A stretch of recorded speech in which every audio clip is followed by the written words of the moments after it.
হে hello guys, কেমন আছো তোমরা সবাই? আশা করি বেশ ভালো আছো। আর তোমাদের ভালোবাসায় আমিও বেশ ভালো আছি।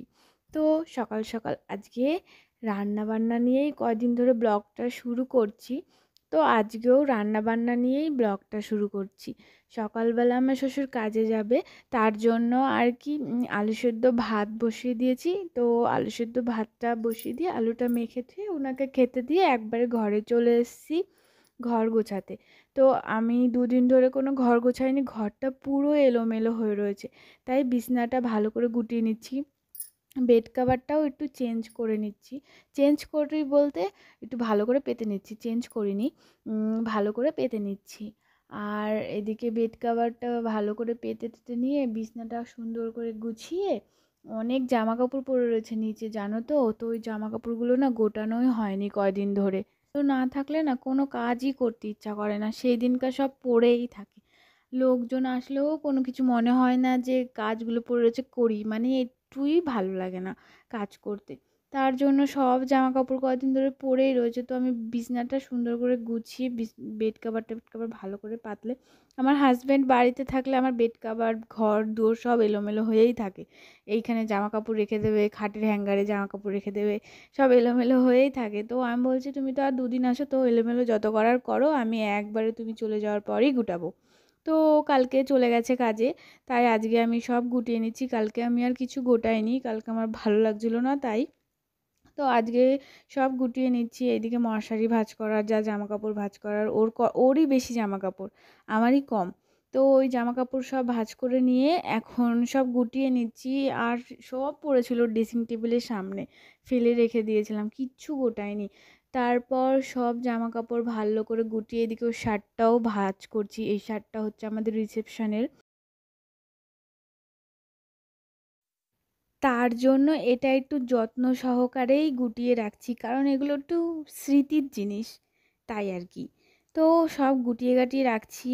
আর এইদিকে জামা কাপড় গোটাচ্ছি, গোটাতে গোটাতে আমার একটা যা চলে এসছে। তো ওর সাথে গল্প করছিলাম, আর ও না, আমি এইদিকে ক্যামেরা অন করা রয়েছে বলে ওকে বসতে বলছি, ও আর বসছে না, খাটের এখানেই আসছে না। ও বলছে কি ক্যামেরা অন করা রয়েছে, মানে তারপরে আমি বলছি কি ও ঠিক আছে দাঁড়া, আমি তাহলে অফ করে দিই। তারপরে ক্যামেরাটা অফ করে দিয়েছি। আর এই ভিডিও ক্লিপগুলো ওই নিয়ে দিয়েছে। ঘরের জানলা টানলা ভালো করে পরিষ্কার করে নিয়েছি।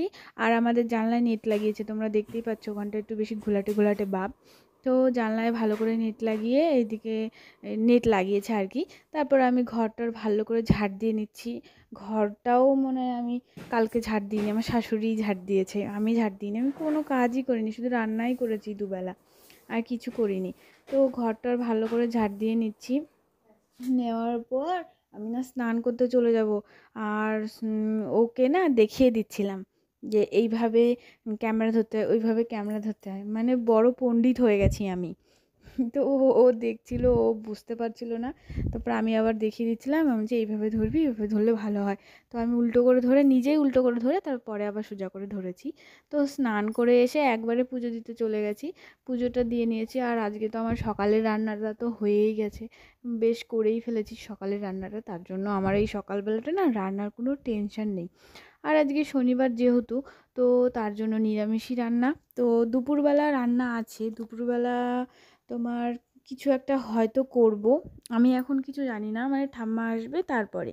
তো ওই ভেবে আমি আর কিছু করিনি ওই মুহূর্তে। তো পুজো দিয়ে এসে ঘরে এসে ভালো করে মাথাটা মুছে, মাথাটা আঁচড়ে সিঁদুর পরে নিলাম।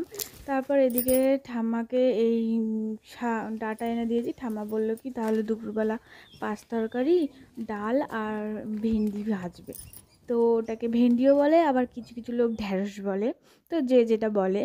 তো এখন উনি ঠাম্মাই সবজিগুলো সব কেটে দিয়েছে, আর আমি এইদিকে বাসন কটা ছিল ভালো করে মেজে ধুয়ে রেখে দিয়েছি, মানে সকালের খাওয়ার বাসনগুলো।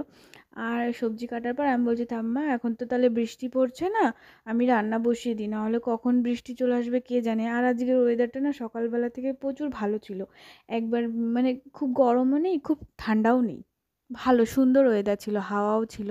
তার জন্য আমি বলছি তাহলে আমি রান্নাটা বসিয়ে দিই, বললো ঠিক আছে। তো আমি উনানেই বসিয়ে দিয়েছি রান্না, অনেক দিন উনানে রান্না করিনি, কয়েকদিন ধরে গ্যাসেই রান্না করছি, তার জন্য আর কি। তারপর উনানে রান্না বসিয়ে দিয়েছি, আর একটা দাদু এসে আমাকে ডাল দিয়ে গেছে। আর এত ধোঁয়া হচ্ছে, হাওয়া হচ্ছে না, কি বলবো। আর ওখানটা না প্রচণ্ড রোদ ছিল, তো রোদের মধ্যে বসে বসেই রান্না বান্নাটা সেরে নিচ্ছিলাম। কি করব, ওপরের চালাটা ভেঙে গেছে এর জন্য। তো ভালো করে পাঁচ তরকারিটা বসিয়ে দিয়েছি, পাঁচ তরকারি রান্না করছি। আর দাদু তো ডাল দিয়ে গেল। ডালটা না কি করেছি, প্রেশার কুকারে গ্যাসে বসিয়ে দিয়েছি। আমি না ডাল রান্না করলে গ্যাসেই বসাই, প্রেশার কুকারে দিয়ে দিই। দুটো সিটি মারলেই ডালটা খুব সুন্দর গলে যায়, আর তাড়াতাড়িও হয়ে যায়, তার জন্য আর কি। তারপর এদিকে আমার তরকারি নামানো হয়ে গেছে, কড়াইটা ধুয়ে আমি আবার ওই তরকারিটা বসিয়ে দিয়েছি। আর ওইদিকে দেখতেই পাচ্ছ আমি হাঁড়িতে ভালো করে মাটি মাখিয়ে উপর করে শোকা দিয়ে দিয়েছি। যখনকা আমি মানে ওই হাঁড়িতে কাঁচা মাটি, মানে মাটিটা না শোকায়, সেই অবস্থায় যদি আমি রান্না বসাই না, ওই মাটিটা না উঠতে চায় না, প্রচণ্ড কষ্ট হয়। আর যদি পুরো রোদে শুকিয়ে নিই, মানে আগুনে শুকালে উঠতে চায় না, আর যদি রোদে শুকিয়ে নিই না মাটিটা, তাহলে না প্রচণ্ড তাড়াতাড়ি কালিটা উঠে যায়, এটা আমি দেখেছি। তার জন্য তাড়াতাড়ি করে আগেই আমি হাঁড়িতে মাটি মাখিয়ে শোকা দিয়ে দিয়েছি। আর এদিকে দেখতেই পাচ্ছ আমি পাঁচ তরকারি নামিয়ে নিয়ে এসেছি, ঘরে ধুয়ে দিলাম। আর এই যে গ্যাসের মধ্যে আমি বললাম না ডালটা বসিয়ে দেবো, তো গ্যাসের মধ্যে ডালটা বসিয়ে দিয়েছি।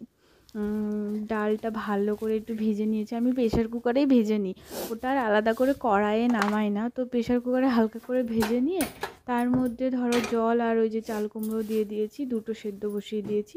আর এই যে ডাল আমি আবার নিচে নিয়ে এসে সাদলিয়ে নিয়েছি, তো ডালটাও আমার হয়ে গেছে। আর ওইদিকে ভেন্ডি ভাজাও হয়ে গেছে, আর এই যে ভাত বসিয়ে দিয়েছি, দেখতেই পাচ্ছ। এই দেখো আমার তিন তরকারি দুপুরের হয়ে গেছে। তো রান্না করতে করতে খাওয়া দাওয়া সব কমপ্লিট, গুটিয়ে এসেছি। আর এইদিকে দেখি বৃষ্টি, কি বৃষ্টি বললাম না। তো আমি যদি একটু লেট করে রান্না করতাম না, আজকে আমাকে এই বৃষ্টির মধ্যে পড়তে হতো। তো সকাল সকাল বসিয়েছি বলে রান্নাটা হয়ে গেছে। তো আমি দুপুরের খাওয়া দাওয়া সেরে নিয়েছি। তো বন্ধুরা, আমার এই ভিডিওটি তোমাদের কেমন লাগলো তোমরা অবশ্যই কমেন্ট করে বলবে। আর এই ভিডিওটি যদি ভালো লেগে থাকে তাহলে আমার চ্যানেলে একটা সাবস্ক্রাইব করে আমার পাশে থেকো প্লিজ বন্ধুরা। তো একটা লাইক, কমেন্ট, একটা সাবস্ক্রাইব প্লিজ করে দিও।